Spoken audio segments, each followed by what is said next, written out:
O homem mais rico da Babilônia. Capítulo 11.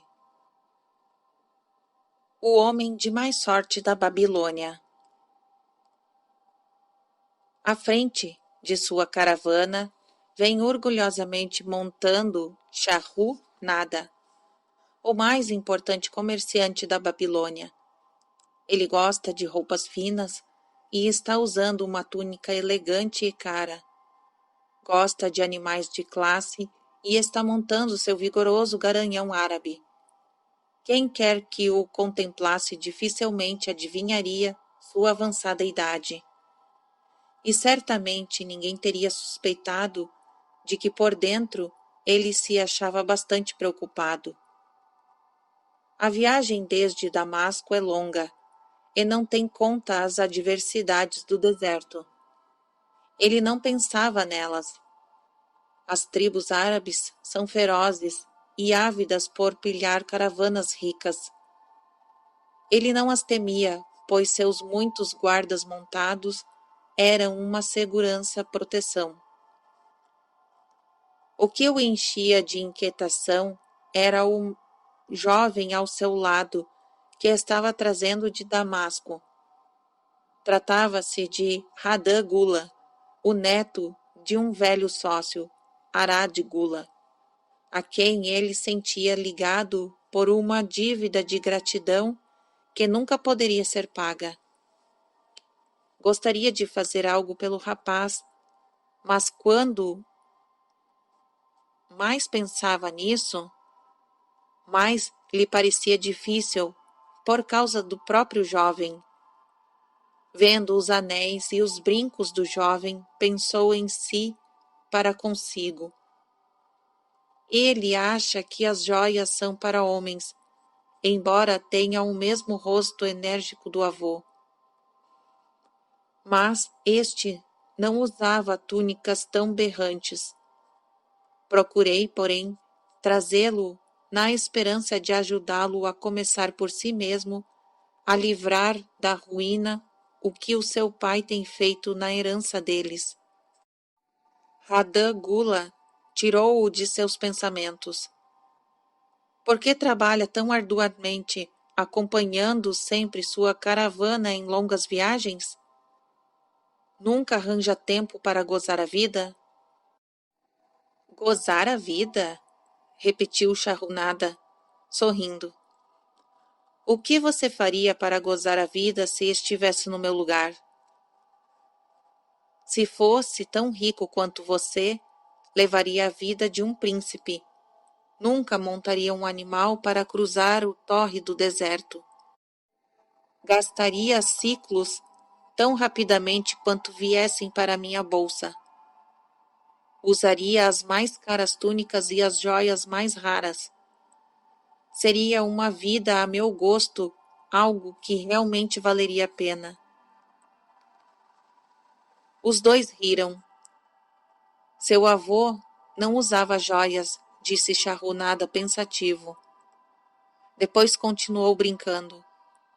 Não reservaria tempo algum para trabalhar? O trabalho foi feito para escravos, respondeu Radã Gula.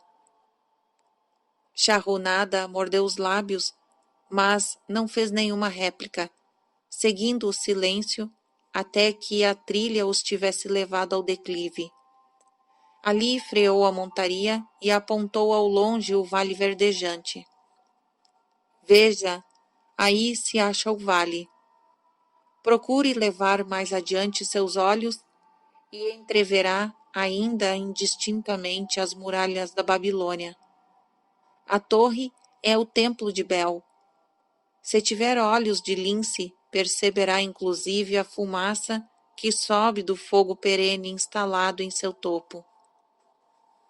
A Babilônia é assim? Sempre almejei conhecer a mais rica cidade de todo o mundo. Comentou Radã Gula. A Babilônia, onde meu avô começou sua fortuna. Quem dera ele ainda tivesse vivo. Não deveríamos ser tão apressados. Por que deveria o espírito dele ficar na terra além do tempo que lhe foi reservado? Você e seu pai podem muito bem prosseguir as boas coisas que ele fez. Ai de mim, nenhum de nós dois possui tantos talentos quanto de meu avô. Nem papai, nem eu conhecemos os segredos para atrair os dourados ciclos. Shahrazad não respondeu, mas pensativo, afrouxou a rédea e deixou a sua montaria descer o declive na direção do vale. Atrás dele seguia a caravana numa velha nuvem de poeira avermelhada. Algum tempo depois alcançavam a estrada real e dobravam ao sul, através das fazendas irrigadas. 3 velhos homens arando um campo despertaram a atenção de Shahrazad. Pareciam estranhamente familiares. Que coisa mais ridícula! Ninguém passa 40 anos depois por um campo e encontra os mesmos homens arando o terreno. Mas alguma coisa dentro de si dizia que eram eles. Um, com uma força incerta, manejava o arado. O outro conduziam com grande dificuldade 2 bois, batendo-lhes inutilmente como seus cajados, para obrigá-los a continuar puxando. 40 anos atrás tinha invejado esses homens. Com que felicidade teria então trocado de lugar com eles? Mas que diferença agora! Olhou com orgulho para trás, apreciando a caravana que o seguia. Com os seus camelos e burros criteriosamente escolhidos, abarrotados de mercadorias valiosas trazidas de Damasco. E tudo isso era apenas uma parte de todos os seus bens. Ele apontou para os homens que trabalhavam a terra e disse: continuam arando o mesmo terreno onde se encontravam há 40 anos. E o que parece, mas por que acha que são os mesmos homens? Eu os vi ali uma vez, respondeu Shahrazad. As recordações passaram como um raio por sua mente. Porque não podia enterrar o passado e viver no presente? E então viu, como numa imagem, o rosto sorridente de Aradigula. A barreira entre ele mesmo e o cínico jovem ao seu lado dissolveu-se. Mas como podia ajudar um jovem enfatuado como este, com suas ideias de perdulário e as suas mãos cheias de joias? Podia oferecer trabalho à vontade para homens com boa disposição, mas não para aqueles que se presumiam superiores demais para exercerem um determinado ofício. Entretanto, devia a Aradigula a obrigação de fazer realmente alguma coisa, não uma tentativa sem entusiasmo. E ele, Aradigula, nunca tinha agido desse modo, não eram dessa espécie de homens. De repente veio-lhe à cabeça um plano. Havia objeções. Tinha de levar em conta sua própria família e sua posição. Seria uma coisa cruel e agressiva. Homem de decisões rápidas, pôs de lado as objeções e resolveu agir. Estaria interessado em saber como seu conceituado avô e eu mesmo formamos uma sociedade em que se mostrou bastante lucrativa? Perguntou ele. Por que não me conta só como conseguiu os dourados ciclos? É tudo o que preciso saber, aparou o jovem. Shahrazad ignorou a resposta e continuou. Vamos começar por esses homens que vimos trabalhando na terra. Eu podia ter, então, a sua idade. Quando a coluna em que me encontrava se aproximou, o velho e bom Megido, o fazendeiro, zombou da maneira desajeitada com que eles usavam os instrumentos. Megido estava acorrentado junto a mim. Olhe para esses companheiros preguiçosos, protestou ele. O que maneja o arado não faz a menor esforço para abrir sulcos profundos. Nem os batedores conseguem manter os dois bois na linha certa. Como podem esperar uma boa colheita arando de tal forma? Disse que Megido estava acorrentado a você? Perguntou Radagula surpreso. Sim, com argolas de bronze em volta do pescoço e um pedaço de pesada corrente entre nós. A seu lado achava-se Zabado, o ladrão de ovelhas. Tinha-o conhecido em Haron. No final, vinha um homem a quem chamávamos de pirata, pois não nos dissera seu nome. Pensávamos tratar-se de um marujo, porque trazia no peito uma tatuagem de serpentes entrelaçadas à moda do mar. A coluna era assim, constituída, para que os homens andassem de 4 em 4. Você estava acorrentado como um escravo? Perguntou Radagula sem acreditar. Seu avô não lhe contou que eu já fui um escravo? Ele sempre falou sobre você, mas nunca insinuou nada a esse respeito. Ele era um homem a quem se podia confiar os mais íntimos segredos. Creio que também posso confiar em você, não é mesmo? Charrunada olhou-o diretamente nos olhos. Você pode contar com o meu silêncio, mas estou perplexo. Conte-me como chegou a ser um escravo. Charrunada deu de ombros. Qualquer homem pode acordar numa bela manhã como um escravo. Foi uma casa de jogo e excesso de bebida que me trouxeram tal desgraça. Fui vítima das imprudências de meu irmão. Numa briga, ele matou seu amigo de copo. Meu pai me entregou a viúva desesperado para proteger meu irmão contra o braço da lei. Como depois ele não tivesse conseguido dinheiro suficiente para libertar-me, a mulher raivosa me vendeu para um mercador de escravos. Que vergonha e injustiça! Protestou Radagula. Mas diga-me, como conseguiu ganhar a liberdade? Calma, chegaremos lá. Ouça primeiro a história. Quando passamos esses homens que estavam trabalhando na terra, zombaram de nós. Um deles tirou o chapéu rasgado da cabeça e fez uma mensura quase gritando: Bem-vindos à Babilônia, hóspedes do rei. Ele os espera nas muralhas da cidade, onde o banquete é farto, tijolos de lama e sopas de cebolas. E todos eles riram ruidosamente.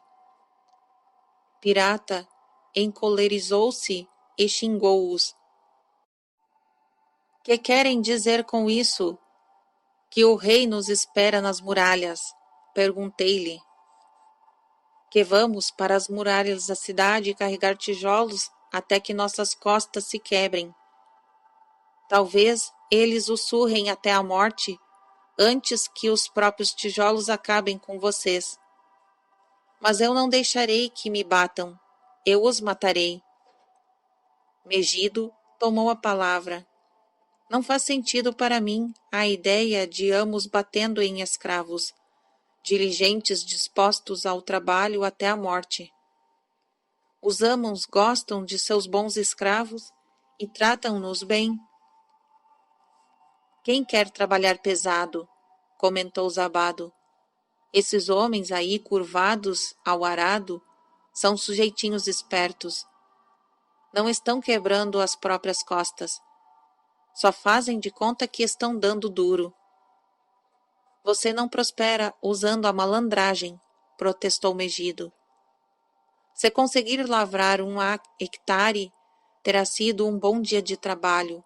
e o amo reconhece isso. Mas se lavrar apenas a metade, isso prova que fez o corpo mole no serviço. Eu não faço hora. Gosto de trabalhar e gosto de fazer um bom trabalho, pois o trabalho é o melhor amigo que já conheci. Ele me deu todas as boas coisas que já tive: minha fazenda, meu gado leiteiro, minhas colheitas e tudo. Vejam só quem fala. E onde estão as suas boas coisas agora? Zombou o Zabado. Imagino ser muito melhor continuar vivo e arranjar-se sem trabalho. Veja o meu exemplo. Se formos vendidos para perder o couro nas muralhas, serei destinado ao transporte de sacos de água ou algum outro trabalho fácil, enquanto você, que gosta de pegar no pesado, estará quebrando as costas de tanto carregar tijolos.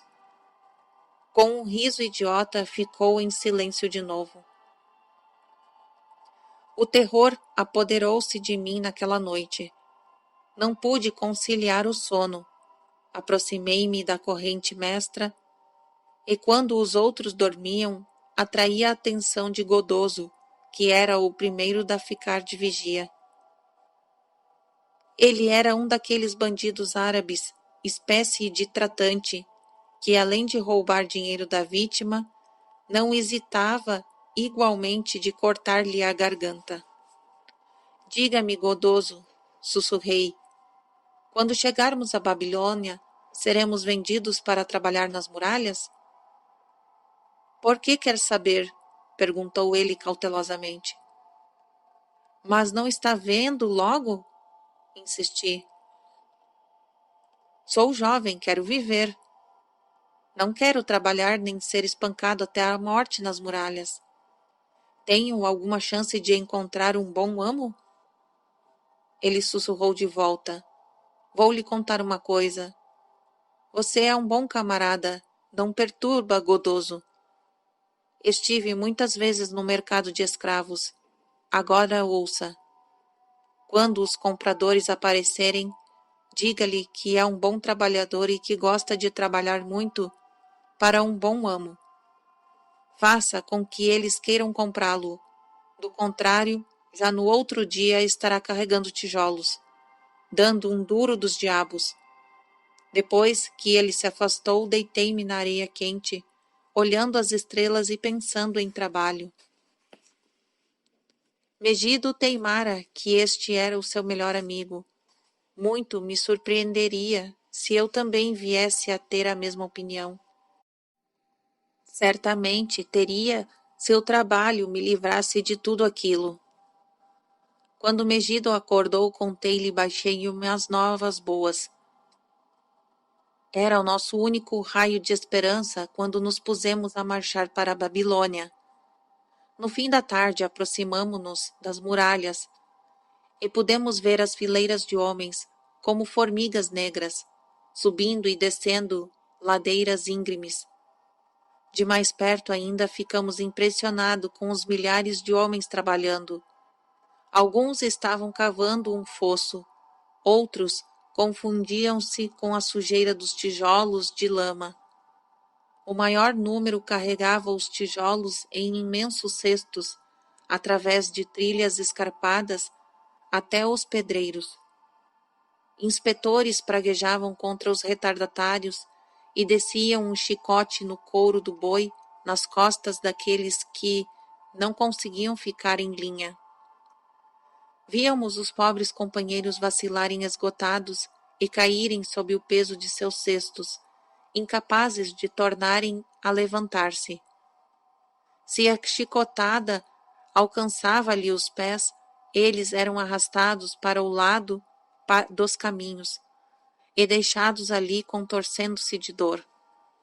Logo, seriam dragados para baixo a fim de juntar-se a outros corpos jogados ao lado da estrada, esperando uma sepultura ímpia. Quando vi o pavoroso espetáculo, tremi da cabeça aos pés. Então era isso que esperava o filho de meu pai, se não fosse vendido no mercado? Godoso tinha falado com razão. Fomos conduzidos através dos portões da cidade até uma prisão de escravos, e na manhã seguinte levados para a praça do mercado. Ali, o resto dos homens achavam-se petrificados de medo, e só o chicote do nosso guarda pôde convencê-los a adiantar-se para serem examinados pelos compradores. Megido e eu mesmo falávamos avidamente com qualquer homem a quem se permitia dirigirmos-nos. O negociante de escravos chamou o soldado da guarda real que algemaram um pirata e brutalmente o açoitaram quando ele protestou. Assim que o carregaram dali, senti uma grande pena dele. Megido percebeu que logo seríamos separados. Quando nenhum comprador se achava por perto, ele me falava com veemência para deixar marcado em minha mente como o trabalho seria valioso para mim no futuro. Alguns homens o odeiam, fazem dele um inimigo. É melhor tratá-lo como um amigo, aprender a gostar dele. Não se preocupe com o que seja árduo. Se pensar nisso como uma casa que você constrói, então quem se importa que as vigas sejam pesadas ou que se ache distante o lugar aonde tem que apanhar água para o estuque? Prometa-me, rapaz, que se tiver um amo, vai trabalhar para ele o mais arduamente que puder. Se ele não apreciar tudo quanto você faz, não se preocupe. Lembre-se, o trabalho bem feito traz satisfação a quem quer que o tenha realizado e torna o homem melhor. Ele se calou quando um fazendeiro troncudo aproximou-se do cercado e nos olhou como quem examina uma mercadoria. Megido interrogou-o sobre sua fazenda e colheitas, logo convencendo o homem de que seria de grande utilidade para ele. Depois de uma violenta negociação com o vendedor de escravos, o fazendeiro tirou de sob a túnica uma gorda bolsa e logo Megido seguia o novo amo, saindo do campo de minha visão. Alguns outros homens foram vendidos durante a manhã. Ao meio-dia, Godoso confiou-me que o vendedor estava impaciente e que não ficaria ali mais uma noite. Antes transferiria todos os que tivessem restado ao pôr do sol ao comprador do rei. Eu estava ficando desesperado quando um homem gordo, de aparência afável, aproximou-se de onde nos encontrávamos e perguntou se havia ali entre nós algum padeiro. Cheguei para perto dele dizendo: por que deveria um bom padeiro como você procurar outro padeiro de talentos inferiores? Não seria mais fácil ensinar a um homem decidido como eu os seus preciosos talentos? Olhe para mim. Sou jovem, forte e amante do trabalho. Dê-me uma chance e farei o impossível para ganhar ouro e prata para o seu bolso. Ele ficou impressionado com a minha boa disposição e começou a negociar com o vendedor, que não tinha reparado em mim desde que me comprara, mas que agora gabava com eloquência minhas habilidades, saúde e boa constituição. Senti-me como um boi gordo sendo vendido a um açougueiro. Por fim, para minha alegria, o negócio foi fechado. Saí dali seguindo o meu novo mestre, achando que era o homem mais de sorte da Babilônia. O novo lar era muito a meu gosto. Nananaide, meu amo, ensinou-me a moer a cevada na pedra redonda que ficava no pátio, a pôr e a acender a lenha no forno, e a reduzir a um pó finíssimo a farinha de gergelim para os bolinhos de mel. Eu tinha um leito no barracão onde eram guardados os cereais. Uma velha escrava que servia como governanta, Swasti, alimentava-me, convenientemente e estava satisfeita com minha boa vontade em ajudá-la nas tarefas mais duras. Ali estava a chance há muito esperada de mostrar-me útil a meu amo, e quem quisessem os deuses de encontrar um meio para ganhar a liberdade. Pedi a Nananaide que me ensinasse a fazer a massa de pão e a assá-lo. Foi o que ele fez, muito animado com o meu interesse. Mais tarde, quando já dominava esse terreno, aprendi a preparar e a assar os bolinhos de mel. A possibilidade de ócio encantou meu dono, mas Shwasti balançava a cabeça desaprovando. Não trabalhar é uma coisa ruim para qualquer homem, declarou ela. Achei que já era tempo de pensar numa maneira de começar a obter dinheiro para comprar minha liberdade. Como a feitura dos pães encerrava-se ao meio-dia, julguei poder contar com a aquiescência de Nananaide e eu encontrasse uma ocupação lucrativa para a parte da tarde, e que ele não se importasse em dividir comigo os meus próprios ganhos. Tive a seguinte ideia: por que não assar uma quantidade maior de bolinhos de mel e vendê-los a homens famintos nas ruas da cidade? Apresentei o plano a Nananaide, dizendo-lhe: se eu puder usar minhas tardes, depois que os pães estiverem assados, a fim de ganhar dinheiro para você, não lhe bastará senão dividir os ganhos comigo, para que eu possa ter o meu próprio dinheiro e gastá-lo com essas coisas que todo homem gosta e deseja e precisa? Mais do que justo, concordou ele. Quando lhe falei sobre o plano de vender nas ruas nossos bolinhos de mel, ele logo se entusiasmou com a ideia. Eis o que faremos, sugeriu. Você venderá cada 2 bolinhos por 1 moeda de cobre. Metade das moedas ficará comigo para pagar pela farinha e o mel e a lenha para o forno. Dividiremos o que sobrar a meio. Fiquei muito feliz com seu generoso oferecimento, que me permitiria guardar para mim 1/4 das vendas. Naquela noite trabalhei até tarde para fazer uma bandeja onde empilhar os bolinhos. Nananaide me deu uma de suas túnicas usadas para me mostrar mais apresentável. Shwasti ajudou-me a remendá-la e lavá-la. No dia seguinte, assei uma quantidade extra de bolinhos de mel. Ficaram tostadinhos e tentadores sobre a bandeja, e percorri as ruas apregoando minha mercadoria. No princípio, ninguém pareceu interessado, e isso me deu um grande desânimo. Prossegui, e já pelo final da tarde, à medida que as pessoas ficavam esmoreadas, os bolinhos começaram a sair, e logo minha bandeja ficou vazia. Nananaide revelou-se contente com o meu sucesso e de bom grado pagou minha parte. Eu exultava com minhas moedas de prata. Megido tinha razão quando afirmava que um bom amo apreciava um bom trabalho de seus escravos. Nessa noite, eu estava tão exultante com o meu êxito que quase não pude conciliar o sono, tentando imaginar a soma total dos ganhos em 1 ano, e de quantos anos precisaria para comprar minha liberdade. Como saía todos os dias com minha bandeja repleta de bolinhos, logo arranjei fregueses certos.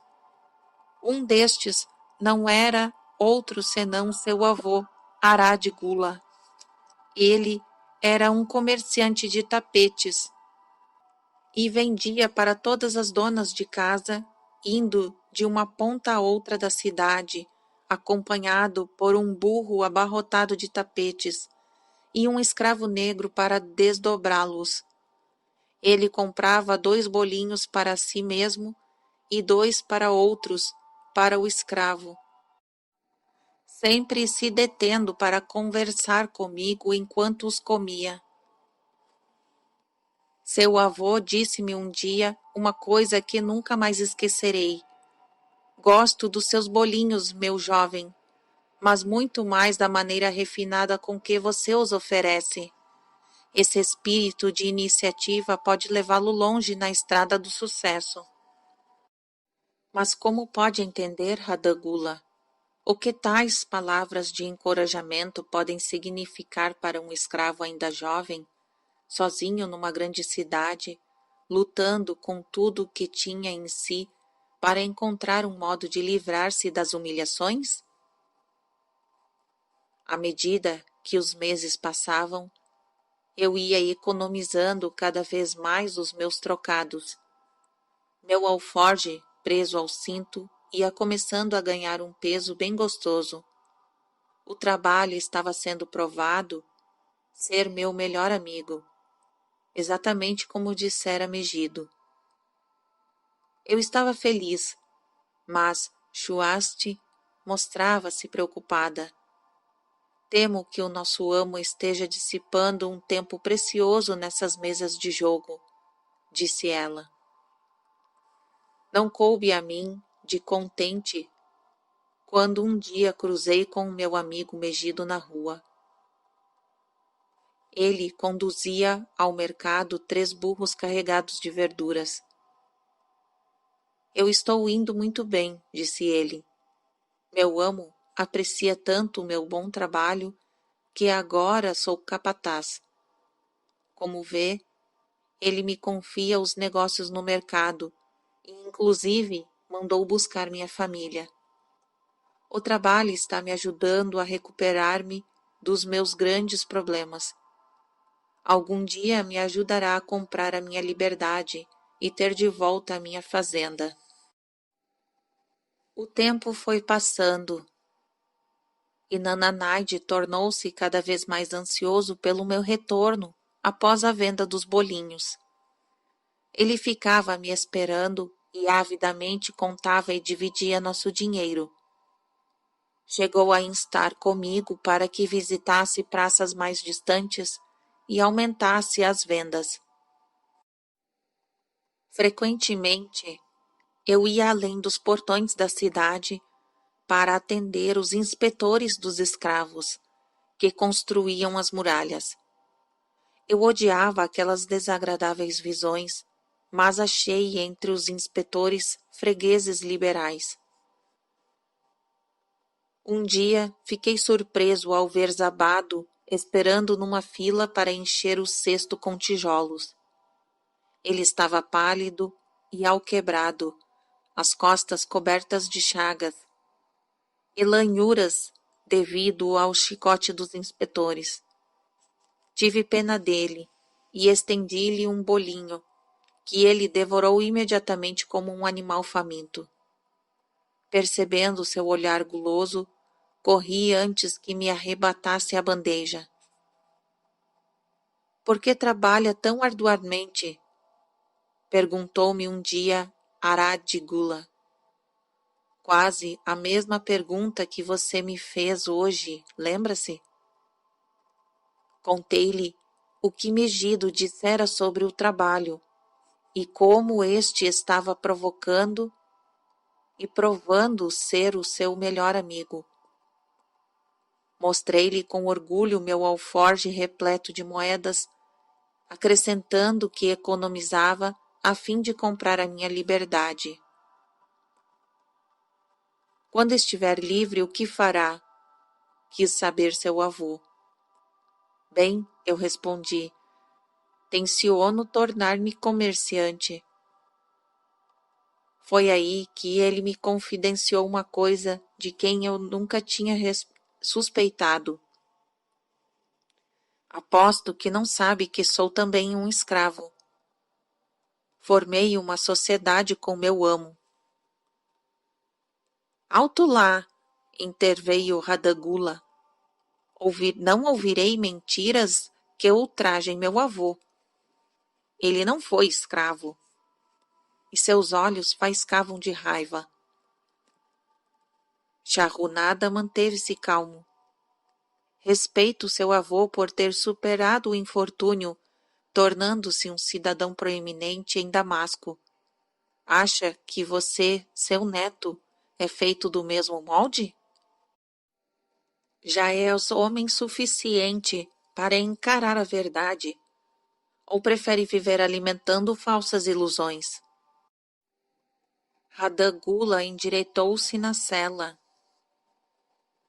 Numa voz sufocada por profunda emoção, replicou: Meu avô foi estimado por todos. Seus dons eram incontáveis. Numa época de fome, foi seu ouro que comprou cereais no Egito. Foi sua caravana que os trouxe para Damasco, distribuindo-os para que as pessoas não morressem de inanição. Agora você está me dizendo que ele não passava de um desprezível escravo da Babilônia? Tivesse permanecido como escravo na Babilônia, teria muito bem podido ser desprezível. Quando, porém, através de seus próprios esforços, tornou-se um grande homem em Damasco, os deuses realmente condoeram-se de seus infortúnios e dedicaram-lhe todo o respeito celeste.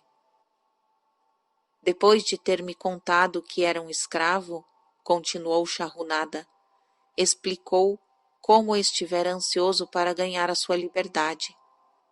Agora tinha o dinheiro para comprá-la. Estava muito confuso quanto ao que devia fazer. Havia muito, não fazia boas vendas e temia deixar a proteção de seu amo. Condenei sua indecisão. Não fique grudado por muito tempo a seu amo. Experimente novamente a sensação de ser um homem livre. Haja e obtenha êxito como um homem livre. Decida o que deseja realizar e então o trabalho o ajudará a fazê-lo. Ele seguiu seu caminho, dizendo estar contente por eu tê-lo censurado por sua covardia. Um dia fui novamente além dos portões da cidade e fiquei surpreso ao encontrar uma multidão compacta ali reunida. Tentei informar-me a respeito e um homem me disse: Então não soube? Um escravo fugido que matou um dos guardas do rei foi trazido para a justiça e ainda hoje será açoitado até a morte por seu crime. O próprio rei estará aqui em pessoa. O ajuntamento era tão cerrado em volta do pelourinho que temia aproximar-me sem que minha bandeja de bolinhos de mel não fosse atirada para o alto. Subi, por isso, em um recanto em obras da muralha, onde podia ver de cima das cabeças das pessoas.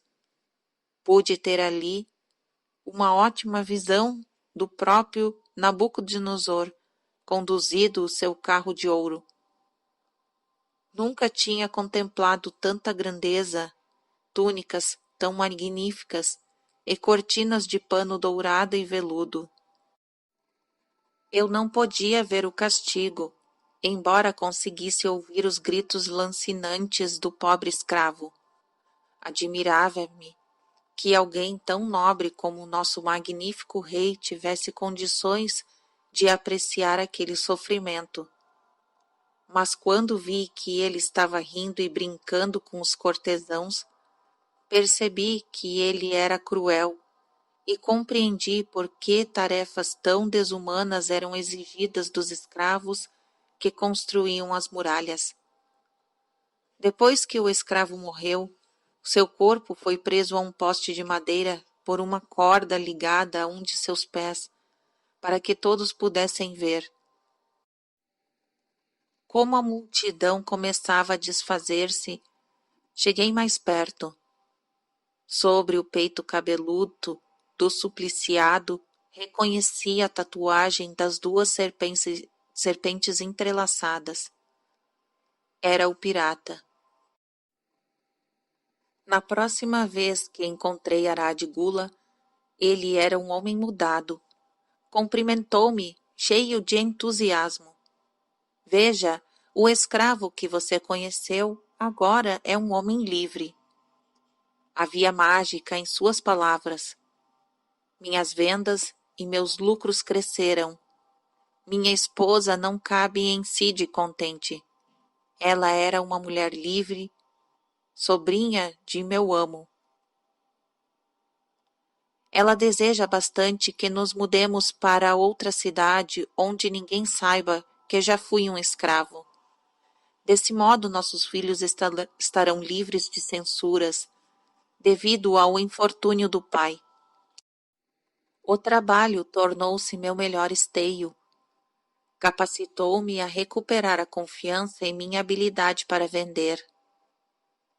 Fiquei satisfeito em ter podido pagar-lhe, ainda que de modo tão simples, o encorajamento que ele tinha me dado. Uma noite, Schwast me procurou profundamente abalada. Seu amo está com problemas. Temo por ele. Há alguns meses vem perdendo grandes somas nas mesas de jogo. Não está pagando ao fazendeiro pelos cereais nem pelo mel. Não está pagando ao emprestador de dinheiro. Eles estão revoltados e ameaçam-no. Por que devemos nos preocupar com suas loucuras? Não somos os seus responsáveis, respondi sem pensar. Jovem desmiolado, não está entendendo? Ele deu ao emprestador de dinheiro o seu título da propriedade para garantir o empréstimo. Segundo a lei, o homem pode reclamá-lo e vendê-lo. Não sei o que fazer. Ele é um amo bom. Por quê? Por que tais problemas vieram cair sobre ele? Os temores de Schwast não eram sem fundamento. Enquanto me achava assando pão na manhã seguinte, o emprestador de dinheiro voltou com um homem chamado Sassi. Esse homem me examinou e disse que eu servia. O emprestador de dinheiro não quis esperar o retorno de meu amo, mas incumbiu Schwast de dizer-lhe que tinha me levado. Sem levar comigo, senão a única túnica que estava vestindo, e o meu alforge com as moedas de cobre presos ao cinto. Apressaram-se a deixar o local, os pães ainda assando no forno. Fora arrancado as minhas mais queridas esperanças, como um furacão desenraiza a árvore da floresta, atirando-a ao mar escapelada. Novamente, uma casa de jogo e bebidas alcoólicas causavam minha desgraça. Sassi era um homem rude e grosseiro. Quando cruzava comigo a cidade, falei-lhe sobre os bons serviços que tinha prestado a Nana Naide e disse-lhe que ele poderia esperar o mesmo tratamento. Sua resposta foi totalmente desencorajadora. Não gosto deste trabalho. Meu amo não gosta dele. O rei determinou que ele me destinasse a uma construção de uma seção do grande canal. O amo me pediu que eu comprasse mais escravos, trabalhasse arduamente e acabasse rápido com a obra.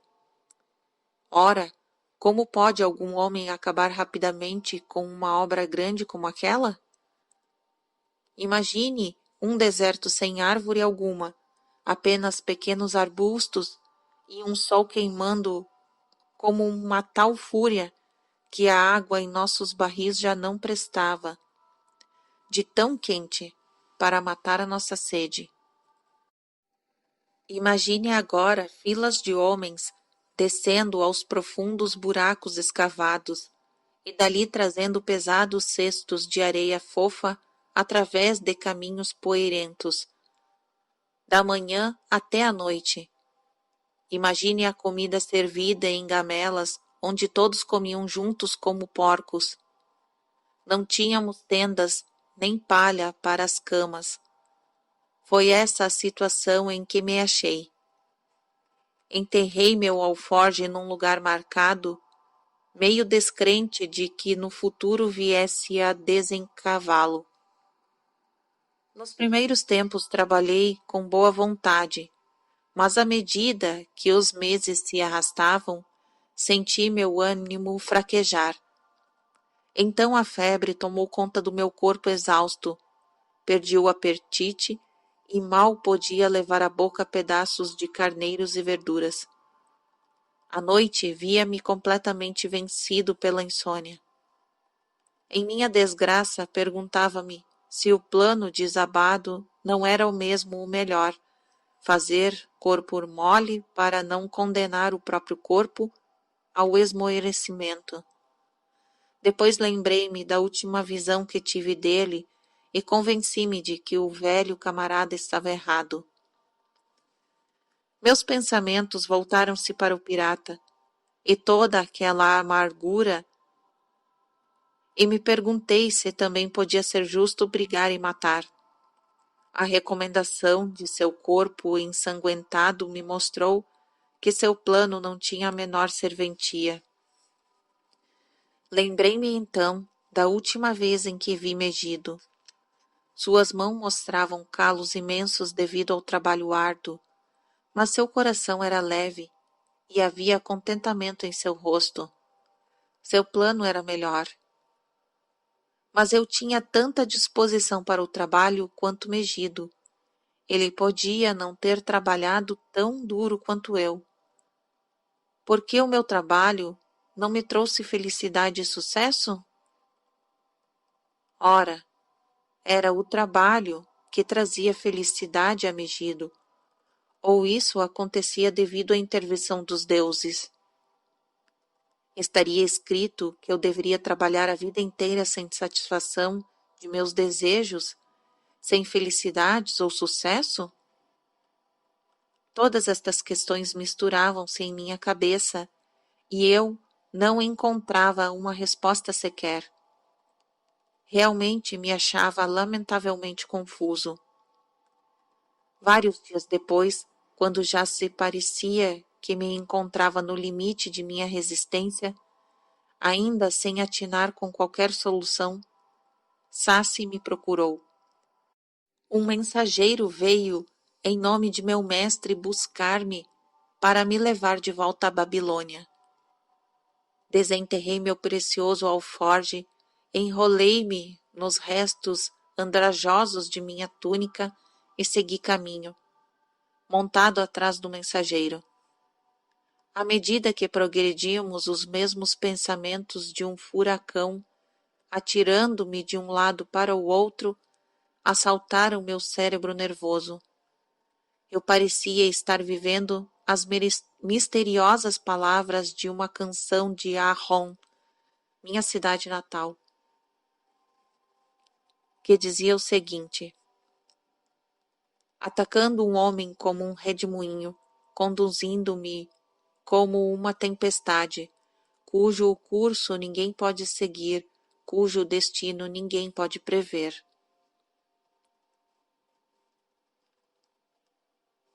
Estava destinado a ser sempre punido em razão de algo que desconhecia? Que novas desgraças e decepções me aguardavam? Quando entramos no pátio da casa de meu mestre, imagine a minha surpresa quando vi Aradigula me esperando. Ele me ajudou a apear e me abraçou como um irmão há muito desaparecido. Quando nos pusemos a andar em direção ao interior da casa, quis ir atrás dele como um escravo deve seguir o amo. Mas ele não me permitiu fazê-lo. Passou o braço pelo meu ombro, dizendo: procure-o por toda parte.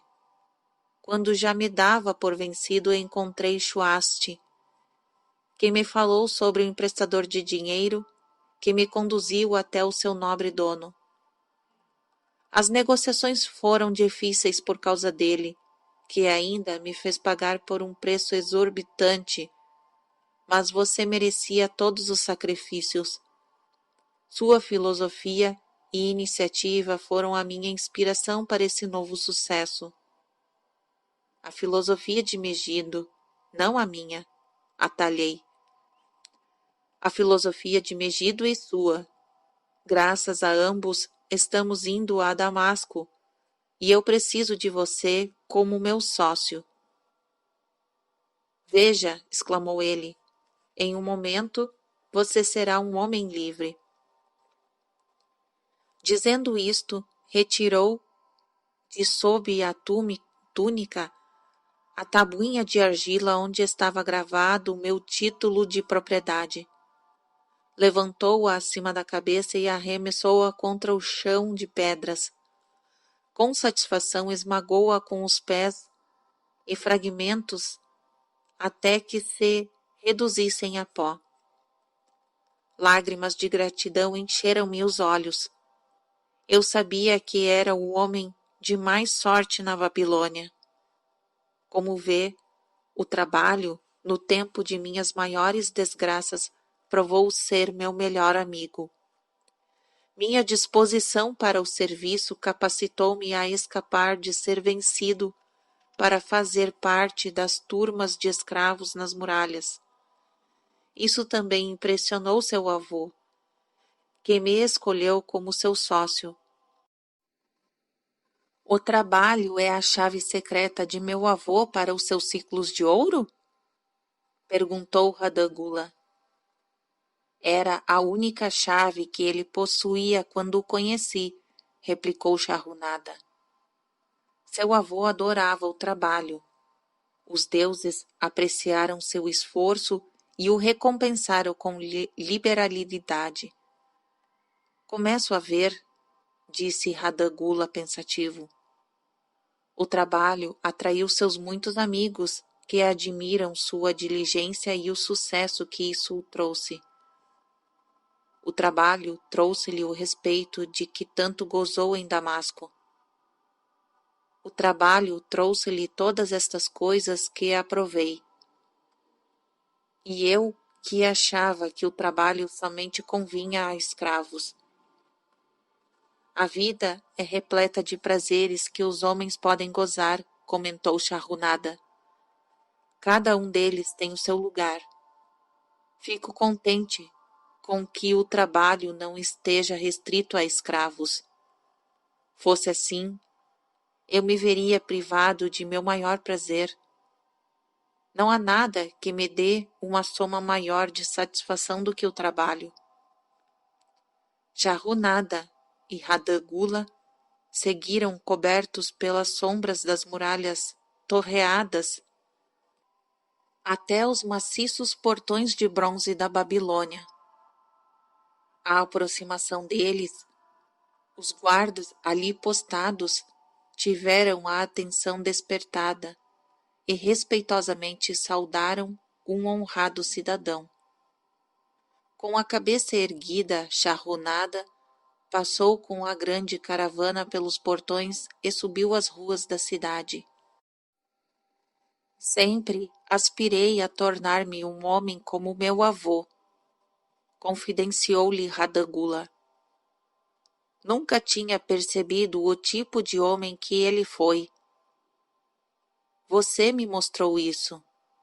Agora que compreendo, admiro-o ainda mais e sinto-me muito mais determinado a ser como ele. Temo que nunca lhe poderei pagar por ter me dado a verdadeira chave do sucesso dele. Daqui por diante usarei essa chave. Quero começar de maneira humilde como ele, que convém à minha verdadeira posição, quanto mais do que joias e roupas finas. Assim dizendo, Radagula arrancou as bugigangas que lhes prendiam as orelhas e os anéis que lhe enfeitavam os dedos das mãos. Freando o cavalo, foi ficando um pouco mais para trás, até que voltou a seguir em frente, cheio de respeito, mas atrás do líder da caravana.